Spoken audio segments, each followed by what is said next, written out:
Good morning बच्चों। बच्चों आज एक बहुत ही इंपॉर्टेंट टॉपिक लेके आए हैं सीईटी एग्जाम के लिए, वो है वेव ऑप्टिक्स में। क्लियर है? मैंने बताया था एक दिन एक टॉपिक कवर करेंगे। जैसे मैंने एटम के बारे में बताया, न्यूक्लियाई के बारे में बताया, आज मैं बता रहा हूं वेव ऑप्टिक्स का इंपॉर्टेंट टॉपिक जो 100% सीईटी एग्जाम में, जेई में और नीट में 100% आएगा। क्लियर बात? 100 मतलब 0.1% भी डेविएशन के चांस नहीं है। क्लियर है? अपनी कॉपी में हेडिंग डालो वेव ऑप्टिक्स। सभी बच्चे, वेव ऑप्टिक्स में कौन सा टॉपिक सबसे इंपॉर्टेंट है? सबसे पहले मैं आपको बता देता हूं वेव ऑप्टिक्स में बच्चों इंटरफेरेंस का एक टॉपिक है। इंटरफेरेंस का एक टॉपिक है और एक टॉपिक और है, मैं आपको वेव फ्रंट बताऊंगा। वेव फ्रंट किस तरह से बनते हैं, वेव फ्रंट कैसे कैसे बन सकते हैं। क्लियर है? इंटरफेरेंस कवर करते हैं जल्दी जल्दी। देखो इंटरफेरेंस क्या होता है। इंटरफेरेंस होता है दो वेव का जब सुपरपोजिशन हो जाता है, दो या दो से ज्यादा वेव्स का, हो सकता है ज्यादा भी हो। क्लियर है? वो जो एनर्जी का डिस्ट्रीब्यूशन है ना सुपरपोजिशन के बाद, कि एनर्जी किस तरह से डिस्ट्रीब्यूट होगी अलग अलग एरिया में, कि यहाँ इतनी, जब कोई चीज मिक्स होगी ना, तो वैसी बात है बेटा, दो चीजें अगर आपस में मिक्स होती हैं तो कौन से हिस्से में कितना कितना एनर्जी गई है, तो उसको क्या बोलते हैं? रीडिस्ट्रीब्यूशन ऑफ एनर्जी को हम बोलते हैं क्या? इंटरफेरेंस। तो क्या लिखोगे? रीडिस्ट्रीब्यूशन ऑफ एनर्जी, क्योंकि मैं आपको डेफिनेशन ही लिखवाऊंगा। रीडिस्ट्रीब्यूशन ऑफ एनर्जी बच्चों, redistribution of energy. I think ये चीज क्लियर होगी। अगला पॉइंट बच्चों, दो वेव्स अगर मिक्स होती हैं तो वो रीडिस्ट्रीब्यूशन कैसे होगा? इंटरफेरेंस के लिए कंडीशन है वो दोनों वेव है ना, टू वेव्स जो मिक्स हुई है ना बेटा, उनकी क्या क्या खास बात होनी चाहिए?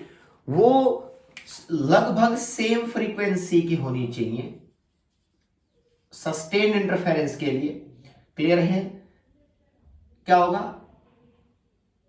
Amplitude may be same.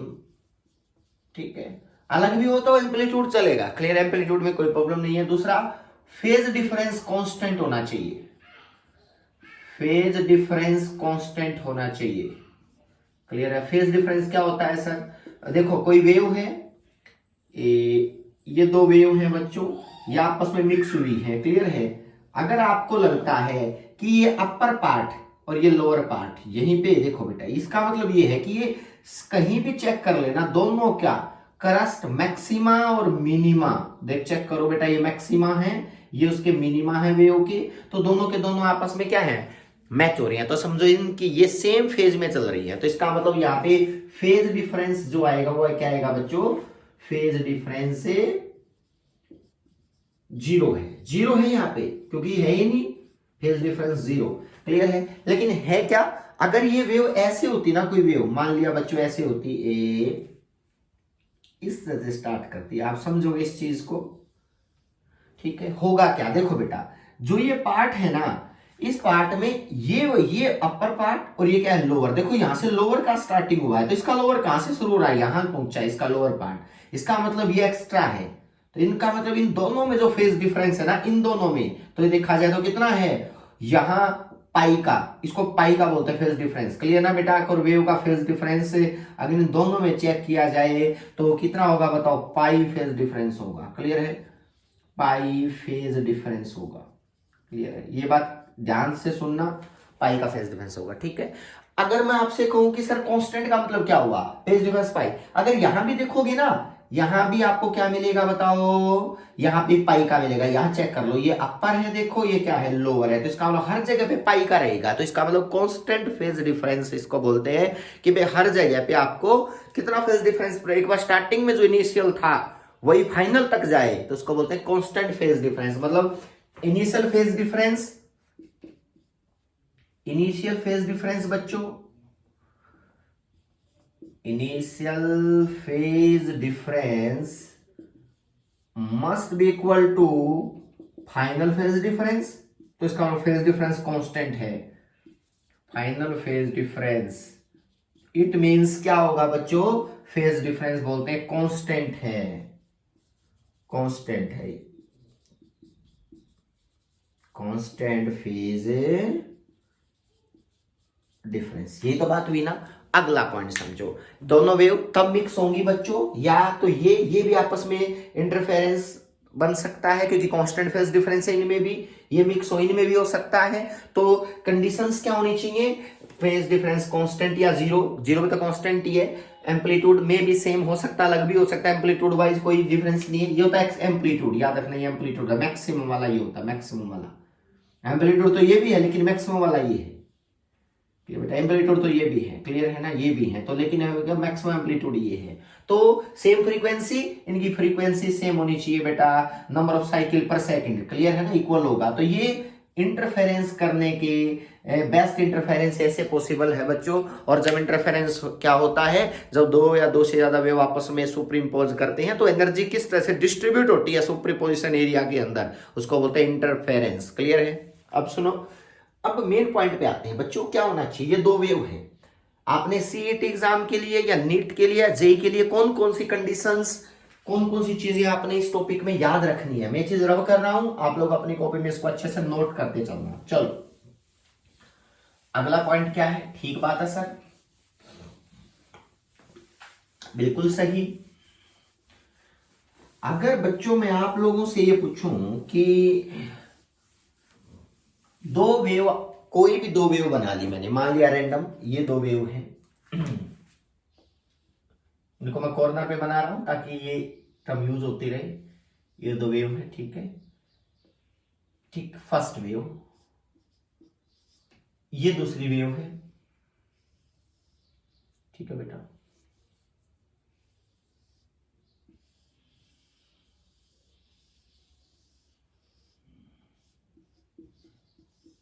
Clear है, ये दो वेव्स हैं और ये दोनों वेव आपस में सुपरइम्पोज हुई है, मतलब मिक्स हुई है। प्लस का साइन लगा देना, क्लियर है। यहां से स्टार्टिंग करते हैं, प्लस का साइन लगा दिया, सुपरइम्पोज हुई है।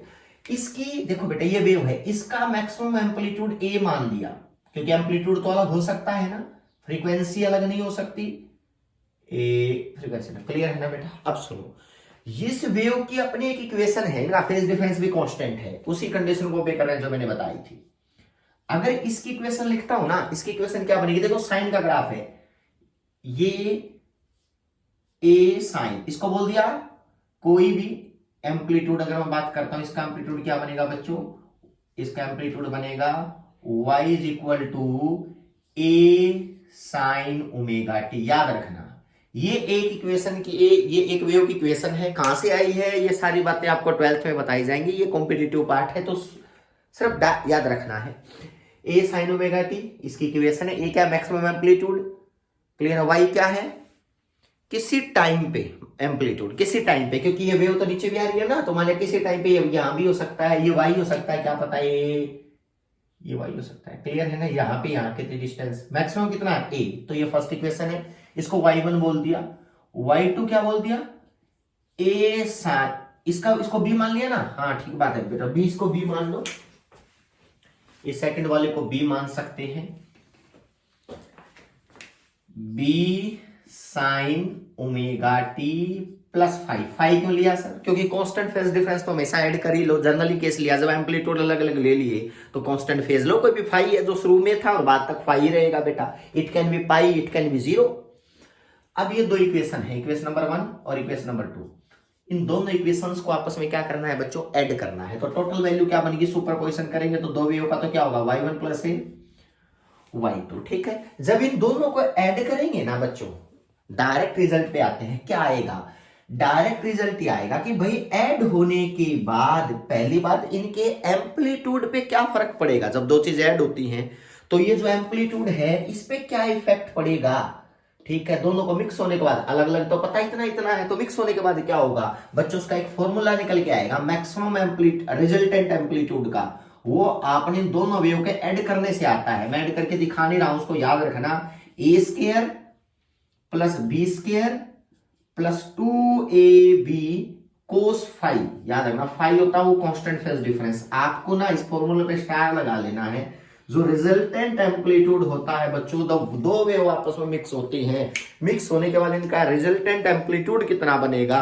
तो वो फॉर्मूला कौन सा होगा, A square plus B square plus 2ab cos phi. कर लोगे यहां तक बात? अगला पॉइंट सुनो बच्चों, फाई अगर मैं आपसे दो कंडीशन है, देखो इंटरफेरेंस की दो कैटेगरी बना दी।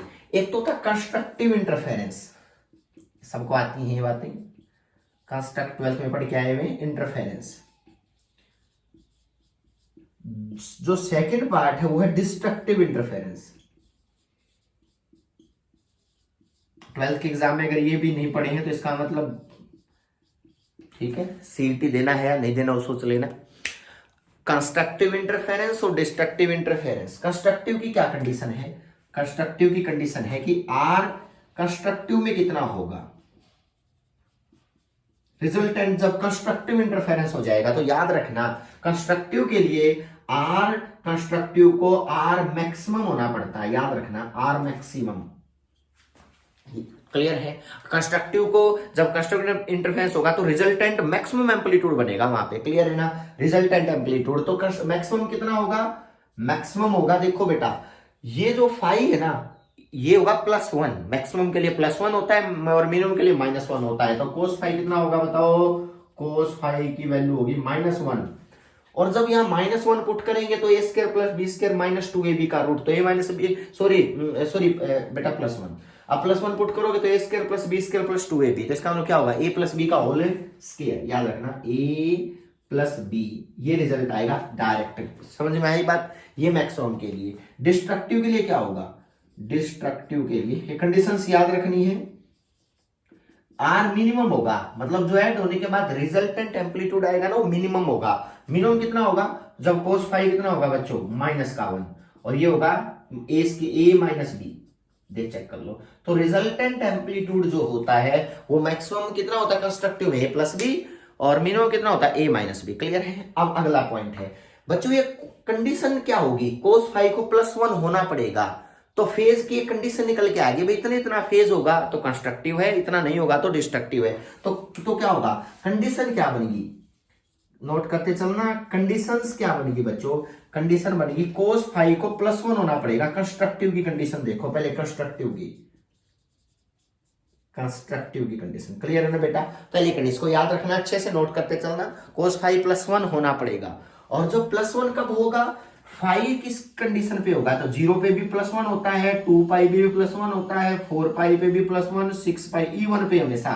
तो फाई की जनरल रिजल्ट आएगा 2n पाई, और n की वैल्यू क्या लिख सकते हो? 0 से लेकर के आगे तक जाएगी। तो इसका मतलब ये कंडीशन निकल गई बच्चों कि अगर कंस्ट्रक्टिव इंटरफेरेंस होना है ना तो दो वेव के बीच में जो कांस्टेंट फेज है ना वो 2n पाई को भी करना चाहिए, तब जो इंटरफेरेंस होगा, जो मिक्सिंग होगी वो किसकी होगी मानी जाएगी? कंस्ट्रक्टिव इंटरफेरेंस की। क्लियर है ना? दूसरी है डिस्ट्रक्टिव की। सॉरी, डिस्ट्रक्टिव की क्या होगा?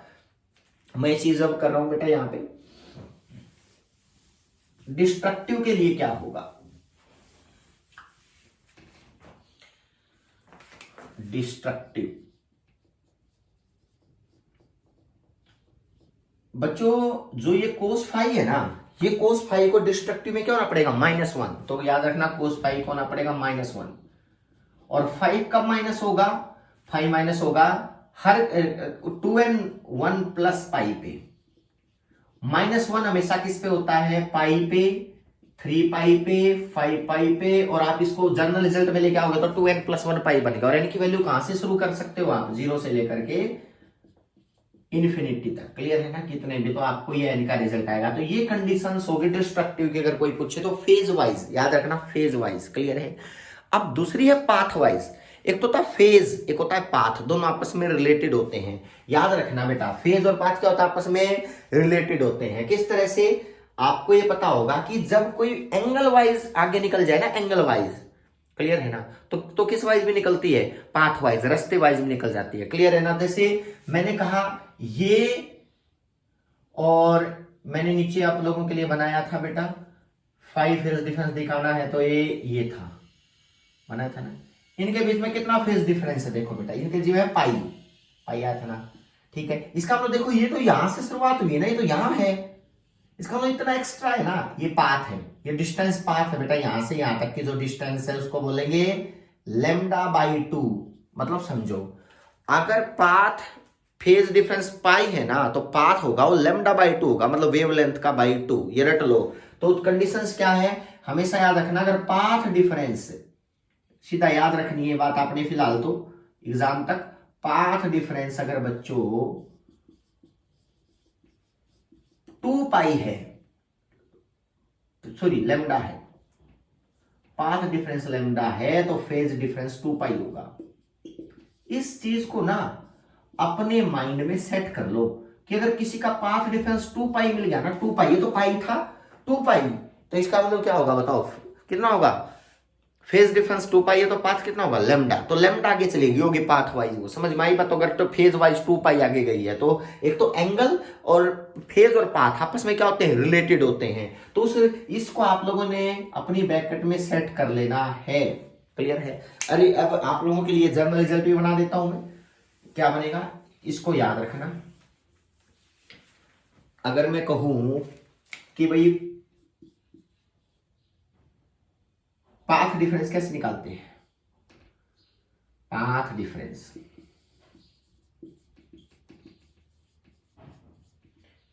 होता lambda upon 2 pi multiply phase, unitary method है। इसको हमेशा याद रखना, पाथ को बोलते हैं डेल्टा एक्स और फेज को बोलते हैं डेल्टा फाई, कोई फेज डिफरेंस है या फाई बोल सकते हो, इसमें तो हमने फाई लेके चल रही थी, तो यानी कि ये रिलेशन आप लोग अपने स्टार लगा लो। अगर पाथ वाइज अगर मैं कह दूं बताओ फेज वाइज पाई बाई 3 है, फेज वाइज, तो पाथ वाइज डिफरेंस कितना आएगा, पाई बाई 3, पाई से पाई कैंसिल तो लैम्डा बाई 6 आ जाएगा। तो आपको ये पता होना चाहिए फेज और पाथ आपस में इस तरह से जुड़े होते हैं, याद रखना delta x is equal to lambda upon 2 pi multiply delta phi, lambda होता है वेव लेंथ, ठीक है, 12th में पढ़ के आए हुए बात। अगला पॉइंट, ठीक है, इसके ऊपर भी स्टार लगाना है और एक रिजल्टेंट वाला ए स्क्वायर प्लस बी स्क्वायर वाला उसके ऊपर भी रूट का रिजल्टेंट लगाना है। तो अब तक ये दो और ये कंडीशंस आपने याद रखनी है। अब कंडीशन में देखना, अगर मैं ये तो पाथ वाइज कंडीशन थी बच्चों, ये पाथ वाइज कंडीशन है, तो फिर यहां पे देखो बेटा, अगर मैं कंस्ट्रक्टिव की बात करता हूं, कंस्ट्रक्टिव कंडीशन किस वाइज, ये तो फेज वाइज थी, five path wise, path wise क्या कंडीशन आएगी, देखो बेटा डेल्टा एक्स कितना होना चाहिए, डेल्टा एक्स होना चाहिए लैम्डा अपॉन 2 पाई, कंस्ट्रक्टिव की फेज की कितनी थी 2n पाई, 2n पाई, 2 पाई से 2 पाई, तो पाथ डिफरेंस n लैम्डा होना चाहिए बच्चों। अगर इतना पाथ का डिफरेंस आएगा दो वेव में तो समझो कंस्ट्रक्टिवली आपस में मिक्स होंगे, वो कंस्ट्रक्टिवली, क्लियर है ना, वहां पे कंस्ट्रक्टिव इंटरफेरेंस होगा, कंस्ट्रक्टिव इंटरफेरेंस, क्लियर है। दूसरा डिस्ट्रक्टिव इंटरफेरेंस कब बनेगा, डिस्ट्रक्टिव, क्लियर है ना, डिस्ट्रक्टिव ये बनेगा बच्चों, डिस्ट्रक्टिव इंटरफेरेंस के लिए आपको ये रिलेशन दोबारा लगाना पड़ेगा। तो देखो ये कंडीशन आई थी ना 2n1 plus pi, destructive condition, destructive condition, तो डेल्टा एक्स क्या होगा लैम्डा अपॉन 2 पाई मल्टीप्लाई कितना होगा बच्चों, ये होगा 2n1 प्लस पाई, देखो बेटा ये कंडीशन फाई की 2n प्लस 1 पाई, पाई से पाई कैंसिल, तो डेल्टा एक्स कितना होना चाहिए 2n प्लस 1 इंटू कितना लैम्डा बाई। बच्चों याद रखना फेज और पाथ की कंडीशंस बहुत इंपॉर्टेंट हैं इंटरफेरेंस में हर एग्जाम के लिए, क्लियर है कि दो वेव जो मिक्स होती हैं तो दो मेथड से हो सकती हैं, कंस्ट्रक्टिवली डिस्ट्रक्टिवली। अब कंस्ट्रक्टिवली वैसे बना देता हूं, क्या बोला जाता है, जब कहते हैं क्रस्ट पे गिरता है ना, क्रस्ट अपर पार्ट नीचे वाले पे गिरता है तो कंस्ट्रक्टिव, या और अगर क्रस्ट ट्रफ पे गिर जाए तो क्या होगा बताओ, डिस्ट्रक्टिव, क्लियर है ना बेटा। ट्रफ पे क्रस्ट पे तो कंस्ट्रक्टिव इंटरफेरेंस, और बेटा अगर क्रस्ट ट्रफ पे गिर जाए तो क्या है डिस्ट्रक्टिव होगा, ये डेफिनेशन वाइज ये माने जाते हैं, लेकिन आपने वो नाम मैंने आप लोगों को बता दिए, ये कंडीशंस आपने क्या रखनी है, याद रखनी है, क्लियर। अगला पॉइंट क्या है, अगला है बच्चों जो कंस्ट्रक्टिव इंटरफेरेंस है ना, कंस्ट्रक्टिव इंटरफेरेंस इसको बोलेंगे मैक्सिमा, कि मैक्सिमा जहां भी ये इंटरफेरेंस आएगा तो मैक्सिमा बनेगा, मैक्सिमा मतलब एनर्जी डिस्ट्रीब्यूट होती है ना मिक्स होने के बाद, तो यहां क्या क्या आएगा, तो जहां कंस्ट्रक्टिवली इंटरफेरेंस होगा दो वेव का समझो वहां पे मैक्सिमा बनेगा, मैक्सिमा, ठीक है, मैक्सिमा मतलब ब्राइट, इस चीज को याद रखना है। और बेटा जहां डिस्ट्रक्टिव इंटरफेरेंस होगा मिक्स होने के बाद वहां पे क्या बनेगा बच्चों, मिनिमा,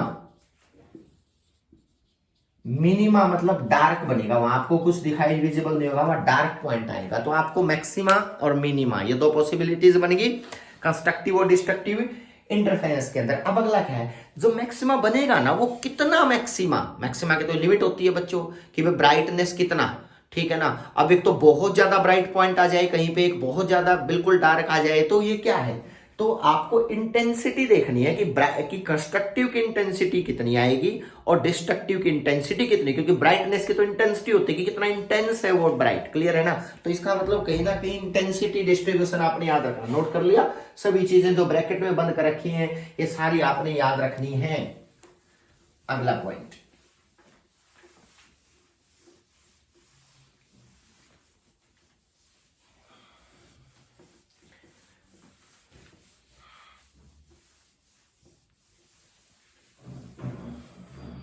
देखो बच्चों अगला पॉइंट क्या है, आप लोगों ने याद रखना है इंटेंसिटी डिस्ट्रीब्यूशन।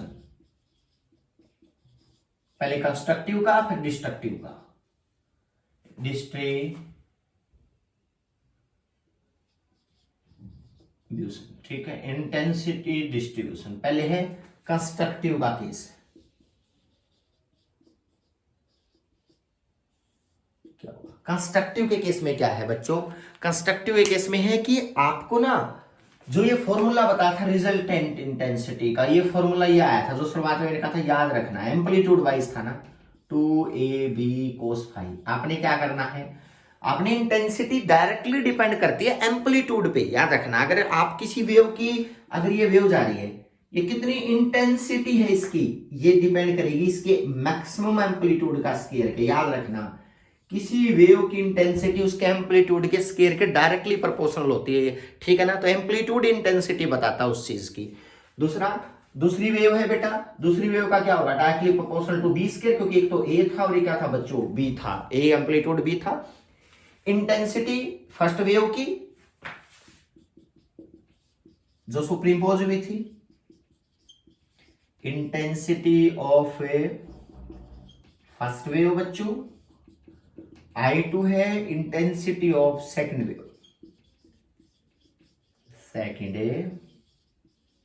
वेव होगी बात, इंटेंसिटी है ये। और जो I1 होगा ना, I1 प्रोपोर्शनलिटी पुट कर दो, के स्केयर बन गया, और I2 इज इक्वल टू क्या होगा, के बी का कोई भी कांस्टेंट है ये, ठीक है, कांस्टेंट वैल्यू है, इसको यहां पे रिप्लेस करना है, ए स्केयर प्लस बी स्केयर। तो रिजल्टेंट इंटेंसिटी कितनी आ गई, रिजल्टेंट वाली, और मैं डायरेक्ट लिखता हूं, वो आएगी I1 plus I2 plus 2 root I1 I2 cos 5 root में नहीं है बेटा। ये आपको ना बहुत ही इंपॉर्टेंट बात है कि आपने ये इंटेंसिटी वाला पूरा अच्छे से याद रखना है कि अगर मान लिया मैं आपसे कहूं कि मिक्स होने के बाद कितनी इंटेंसिटी बनेगी, तो आपको ये याद रखना है भाई, ये जनरल फॉर्मूला है, आपको पता होना चाहिए, क्लियर है। और आपको पता कोस 5 -1 कंस्ट्रक्ट डिस्ट्रक्टिव और +1 कंस्ट्रक्टिव, तो यहां पुट कर सकते हो उस रिजल्ट को। तो जो मैक्सिमम इंटेंसिटी, मैक्सिमम जो आएगी जिसको हम कंस्ट्रक्टिव वाली बोलते हैं, कंस्ट्रक्टिव इंटेंसिटी कितनी आएगी बताओ, वो कोस 5 को क्या होना पड़ेगा, +1 बताया था ना। तो यहां पे रिजल्ट पुट करोगे तो रिजल्टेंट इंटेंसिटी पता है कितनी आएगी, root I1 plus root I2 इसका होल स्केयर, याद रखना। ये आप लोगों को रूट I1 प्लस पहली की इंटेंसिटी का रूट प्लस दूसरी की इंटेंसिटी का रूट का होल स्केयर, वो कंस्ट्रक्टिव इंटरफेरेंस जब होगा तो इंटेंसिटी रिजल्टेंट वेव कितनी आएगी। तो ये हो गया दूसरा डिस्ट्रक्टिव वाला, डिस्ट्रक्टिव इंटेंसिटी, ठीक है। तो क्या बनेगा रिजल्टेंट वाला, इसके लिए कोस 5 क्या होगा बच्चों, -1 बताया था ना। तो -1 पुट करोगे तो रिजल्टेंट आएगा root I1 minus root I2 इसका होल स्केयर, बेटा याद रखना ये डिस्ट्रक्टिव के लिए। तो इसका मतलब ये कंस्ट्रक्टिव, ये है डिस्ट्रक्टिव। अगर मैं मैक्सिमा अपॉन मिनिमा का रेशियो पूछता हूं, I maxima upon I minima intensity का, तो ये आएगा root I1 plus root I2 इसका whole square upon root I1 minus root I2 इसका होल। मुझे लगता है ये तुम लोगों को बिल्कुल अच्छे से समझ में आ जाना चाहिए इंटेंसिटी का मतलब क्या होता है, ठीक है। वो डिस्ट्रक्टिव और कंस्ट्रक्टिव इंटरफेरेंस में कितनी कितनी वैल्यू आती है, क्लियर है। ये आपने याद रखना है फॉर्मूला, ये जनरल फॉर्मूला तो हमेशा याद रखना। ये जनरल फॉर्मूला है, कर लो ये बात। दूसरी चीज, एक और चीज पूछी जाती है, अगर दोनों की इंटेंसिटी आई ना होके, I1 I2 ना होके अकेली आई है तो बच्चों, ठीक है, मैं चीज रब कर रहा हूं, ब्रैकेट में इसको स्टार लगाते चलना सारी चीजों को, ये बहुत इंपॉर्टेंट फॉर्मूला है मैक्सिमम अपॉन मिनिमम वाला। ठीक है, देखो अगर मान लिया I1 और I2 आई है तो बच्चों, I1 I2 आई है तो रिजल्टेंट कितना होगा, IR की वैल्यू आएगी I प्लस आई, पुट करो चाहे I प्लस आई प्लस 2 क्या है रूट आई, मतलब रूट आई स्क्वायर तो आई आ गया कोस फाई। क्लियर है ना बेटा, आपको ये IR जो आ गया वो आ गया 2i plus 2i cos phi. एक बस रिजल्ट निकलवाना चाह रहा हूं मैं, 2i 1 प्लस कोस फाई। ठीक है बेटा, 1 प्लस कोस है 5, 2i 1 प्लस कोस फाई होता है कितना, होता है 2 कोस स्क्वायर 5/2। मैथ के बच्चे आराम से समझ जाएंगे, 4i कोस स्क्वायर। अब जो बायोगे हैं वो इसको याद रख लो कि अगर इक्वल है तो जो इंटेंसिटी आएगी, अगर बराबर इंटेंसिटी है 5 फेज डिफरेंस है तो क्या कहेंगे बताओ, 4i कोस स्क्वायर 5/2 होता है रिजल्टेंट इंटेंसिटी का फॉर्मूला। ये फॉर्मूला इक्वल इंटेंसिटी में इसमें कन्वर्ट हो जाता है, याद रखना ये इक्वल इंटेंसिटी है तो ये एक ही बात है। क्लियर, इसलिए बता दिया क्योंकि तुम्हें 2 कोस स्क्वायर 5/2 याद नहीं रहता है, तो इसलिए मैंने बता दिया इस फॉर्म में भी आ सकता है, इक्वल इंटेंसिटी की फॉर्म में ये फॉर्मूला इसमें भी आ सकता है। क्लियर है, तो मैक्सिमम के लिए क्या केस आएगा, इंटेंसिटी मैक्सिमम के लिए फाई की वैल्यू कितनी होती है, ये वाली टर्म कितनी होगी बताओ, मैक्सिमम। मतलब ये कह सकता हूं कि अगर आप यहां पुट करोगे फाई की जगह पे 0 तो cos 0 1 तो क्या आएगा 4i, मतलब मैक्सिमम इंटेंसिटी अगर इक्वल इंटेंसिटी है ना,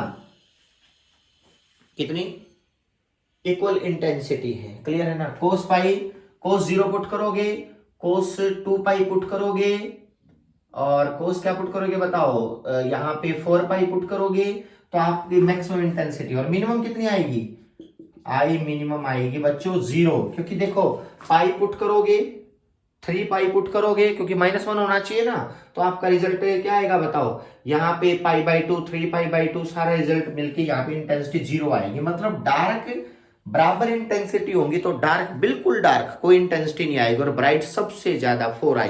तो मतलब अगर दो इंटेंसिटी आई की वेव मिक्स हो जाए तो रिजल्ट 2i नहीं आएगा 4i आएगा। क्लियर बात है, और जब वो आपस में डिस्ट्रक्टिवली ऐड हो जाए तो क्या होगा 0 आएगा। तो आपको ये कंडीशंस भी याद रखनी है बच्चों, जल्दी जल्दी मैं चीजों को बता रहा हूं। क्लियर है, ये चीज आपने इंटेंसिटी वाइज याद रखनी है। ठीक है, दूसरी चीज क्या है, जब ये मैक्सिमा मिनिमा बन जाएंगे, कहां बनेंगे, स्क्रीन के ऊपर।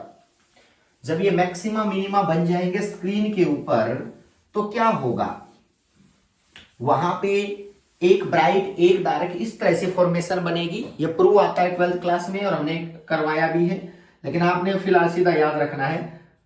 इस तरह से मैक्सिमा स्क्रीन के ऊपर आएंगे वाई एक्सिस में, नीचे भी आएंगे।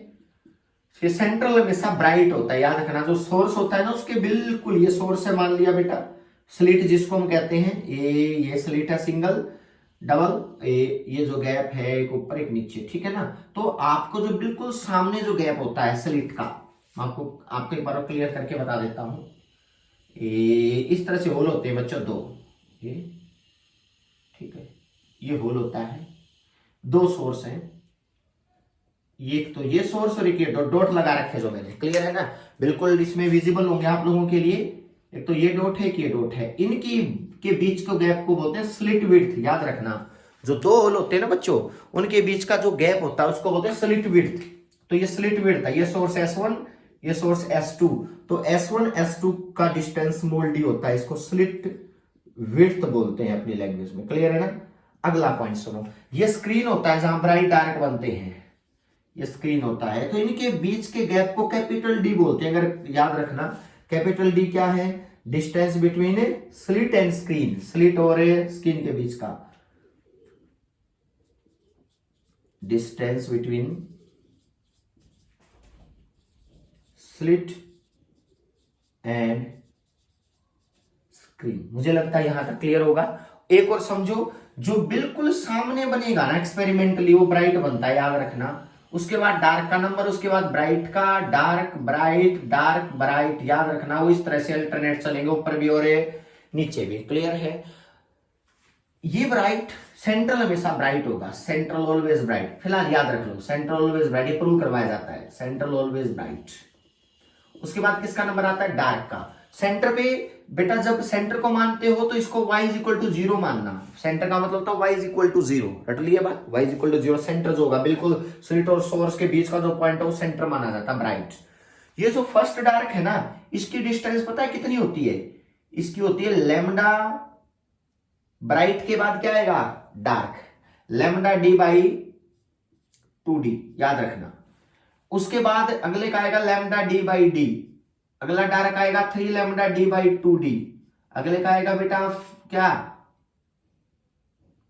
2 लैम्डा डी बाई डी। इस तरह से आगे बढ़ते गए 5 लैम्डा डी बाई 2d, उसके बाद आएगा 3 लैम्डा डी बाई डी। ये मैंने बताया लैम्डा होती है वेवलेंथ, जहां से जो जो सोर्स निकालेंगे ना वेवलेंथ, इस तरह से उनकी लैम्डा जो वेवलेंथ होती है, lambda wavelength of light use. बेटा मैं बता देता हूं क्या है, स्मॉल डी कैपिटल डी बता दिया, लैम्डा वेवलेंथ ऑफ लाइट जो इन सोर्स से निकल के मिक्स होके यहां जाएगी बेटा, जो इंटरफेरेंस पैटर्न क्रिएट करेगी स्क्रीन के ऊपर, तो वेवलेंथ लाइट यूज कर सकते हो। अगला पॉइंट बेटा जो ये ब्राइट है ना, इसको बोलते हैं सेंट्रल ब्राइट, ठीक है, सेंट्रल ब्राइट, इसको बोलते हैं फर्स्ट डार्क, इसको बोलते हैं फर्स्ट ब्राइट, इसको बोलते हैं सेकंड डार्क, इसको बोलते हैं सेकंड ब्राइट। ये आपने हमेशा याद रखना इस टेबल को, इसको बोलते हैं, ये आ गया ना सेकंड डार्क, इसके बाद थर्ड डार्क है, इसको बोलते हैं थर्ड ब्राइट। ये आपने टेबल वाइज याद रखने हैं, सारे के सारे भूलना नहीं है कि भाई 0 पे central bright, lambda D by 2d distance अगर है ओरिजिन से तो फर्स्ट डार्क, अगला की तरफ अगर first bright lambda D by D है, second dark 3 lambda D by 2d है, फिर 2 लैम्डा डी बाई डी है, 5 लैम्डा डी बाई 2d है, समझ में आई बात। तो आप इस तरह से क्या कर सकते हो, क्लियर हो गई बात। अगला पॉइंट देखो, सेंट्रल ब्राइट, अगर मैं आपसे कहूं बताओ सेंट्रल और फर्स्ट डार्क के बीच का गैप कितना है, तो y इज इक्वल टू 0 को, ये सारी y की वैल्यू है बच्चों, सब y की हाइट कितनी है, y की वैल्यू है ये, y की वैल्यू। तो आपसे पूछे बताओ सेंट्रल ब्राइट और फर्स्ट डार्क के बीच का गैप है, तो इसको माइनस कर देना, फर्स्ट ब्राइट और सेंट्रल के बीच का इसको माइनस कर देना, सेकंड डार्क और फर्स्ट के बीच का है तो इसको मैं माइनस कर देना। तो आपको पता है ये तो कि आप अगर मान लिया एक और दूसरे के बीच का डिफरेंस निकालना चाहो तो स्क्रीन पे वैल्यूज दे रखी हैं, तो इनको आपस में क्या कर दो, मैं कहूं सेकंड डार्क और थर्ड डार्क के बीच का गैप, तो देखो सेकंड डार्क की थर्ड ईयर, इसका माइनस कर देना, इस वैल्यू को 5 लैम्डा डी बाई डी को 3 लैम्डा डी बाई 2d को क्या कर देना, माइनस कर देना। तो आपके न्यूमेरिकल्स इस पे बहुत पूछे जाते हैं बच्चों कि दो के बीच का डिफरेंस। और एक और समझना, दो ब्राइट और दो डार्क के बीच का गैप अल्टरनेट क्या होगा, देखो ये डार्क है फर्स्ट, ये सेकंड, ये फर्स्ट और ये सेकंड, होगा क्या, जब ये फर्स्ट सेकंड है तो इनके बीच का माइनस करके देखना,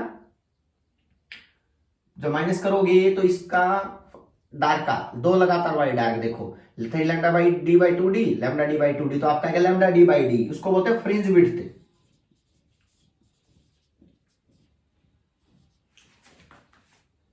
फ्रिंज विड्थ कितनी है, लैम्डा डी बाई डी, याद रखना। दो लगातार वाली डार्क या ब्राइट के बीच का डिफरेंस देखना, सेम आएगा, क्लियर है। जैसे चेक कर लो, ब्राइट चेक करो, फर्स्ट और सेकंड ब्राइट है ना, lambda 2 lambda D by D, lambda D by D, minus करके देखना क्या आएगा, या ये आपस में माइनस कर लो। तो मतलब ये है कि पहला दूसरा तीसरा जो आपस में पहले में से दूसरा, ठीक है ना, या फिर दूसरे में से तीसरा, या सेंट्रल में से पहला, तो माइनस करोगे तो लैम्डा डी बाई डी आएगा। तो डार्क और ब्राइट की विड्थ हमेशा सेम रहेगी, बोलते हैं फ्रिंज विड्थ, याद रखना, fringe width, to alternate dark और ब्राइट पॉइंट के बीच का गैप होता है उसको बोलते हैं fringe width beta lambda D by D. इस फॉर्मूले को बोला कांस्टेंट होगा, इसको बदलने से, क्लियर है।